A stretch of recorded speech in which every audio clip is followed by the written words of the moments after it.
अडानी मुद्दे और राहुल गांधी की सदस्यता को रद्द करने को लेकर आज कांग्रेस संसद में प्रदर्शन करेगी, जहां लोकसभा और राज्यसभा के सांसद काले कपड़े पहनकर पहुंचेंगे और प्रदर्शन करेंगे।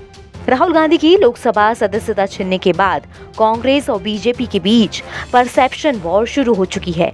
4 राज्यों में जल्द ही चुनाव होने हैं, जिसमें से 2 ऐसे हैं जहां बीजेपी और कांग्रेस में सीधा मुकाबला है।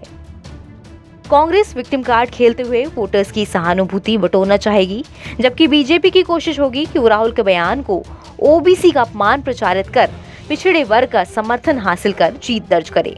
इन चुनावों को प्रधानमंत्री नरेंद्र मोदी और राहुल गांधी के बीच सीधी फाइट के तौर पर मानने में भी बीजेपी को कोई गुरेज नहीं होगा। राजनीतिक शोध संगठन लोकनीति नेटवर्क के राष्ट्रीय समन्वयक संदीप शास्त्री ने हमारे सहयोगी अखबार ईटी से कहा, कांग्रेस विक्टिम कार्ड खेलना चाहती है और कहेगी कि हमारे नेता को गलत तरीके से टारगेट किया जा रहा है। पॉलिटिक्स में राहुल गांधी नैतिक आधार पर आगे बढ़ेंगे, वहीं बीजेपी ओबीसी समुदाय के अपमान को भुनाने की कोशिश करेगी। हालांकि कितना काम करेगा ये देखना दिलचस्प होगा। राजनीतिक एक्सपर्ट ने आगे कहा कि बीजेपी ऐसा नैरेटिव तैयार कर रही है। ये अटैक एक ऐसे प्रधानमंत्री पर किया गया था जो ओबीसी है।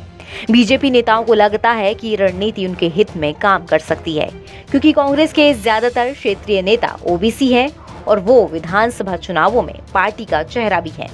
राजस्थान के मुख्यमंत्री अशोक गहलोत और उनके पूर्व डेप्यूटी सीएम सचिन पायलट, कर्नाटक के पूर्व मुख्यमंत्री सिद्धारमैया और उनकी पार्टी के साथी डीके शिव कुमार, छत्तीसगढ़ के सीएम भूपेश बघेल सभी ओबीसी नेता हैं और उनकी न केवल अपनी जाति में बल्कि राज्य के पिछड़े समुदायों में भी अच्छी पकड़ है। राजस्थान में ट्रेंड देखा गया कि हर 5 साल में सरकार बदल जाती है। कर्नाटक में बीजेपी के सामने सत्ता बरकरार रखने की चुनौती है और छत्तीसगढ़ में नई सरकार बनाने का लक्ष्य है। मध्य प्रदेश में भी कठिन चुनौती है, क्योंकि पिछले विधानसभा चुनाव में पार्टी को बहुमत नहीं मिला था। बाद में कांग्रेस से टूटकर आए लोगों से सरकार बनाई जा सकी थी। दोनों पार्टियों का पहला टेस्ट कर्नाटक में होने वाला है, जहां सिद्धारमैया के तौर पर कांग्रेस के पास एक मजबूत ओबीसी नेता है। दूसरी तरफ बीजेपी को अपने पूर्व मुख्यमंत्री बीएस येदियुरप्पा पर भरोसा है, जो लिंगायत समुदाय से आते हैं। उनके जरिए बीजेपी ओबीसी वोट हासिल करने की कोशिश करेगी।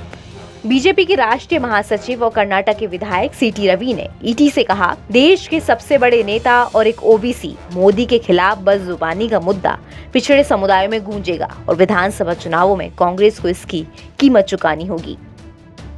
2 दिन पहले सांसदी छीने जाने के बाद पहली प्रेस कॉन्फ्रेंस में राहुल गांधी ने कहा था कि ये ध्यान भटकाने की कोशिश है। कर्नाटक के चुनाव में ओबीसी समुदाय ही जीत हार तय करता आ रहा है। बीजेपी के मजबूत होने के बाद राज्य में ओबीसी वोटर भी बढ़ गए हैं। करीब 60% आबादी ओबीसी समुदाय की है। एनबीटी ऑनलाइन की रिपोर्ट।